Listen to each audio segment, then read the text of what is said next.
नवरात्रीत अष्टमीला किंवा नवमीला कन्यापूजन करतात. काल नवमी होती आणि आमच्या घरी मग कन्यापूजन केलं. मी तेल घालण्यासाठी हिंजवडीतील मातोबाच्या मंदिरामध्ये गेले होते. घरी आले तेव्हा सगळी तयारी झाली होती, फक्त पुऱ्या करायच्या राहिल्या होत्या.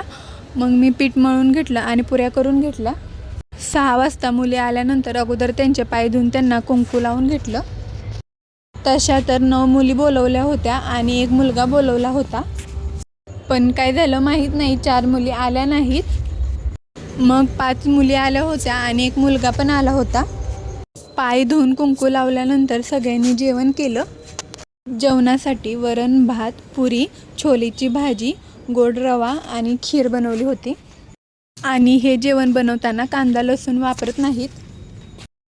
जेवण झाल्यानंतर सगळ्या मुलींना गजरा घातला, भेटवस्तू दिल्या आणि पाया पडलो.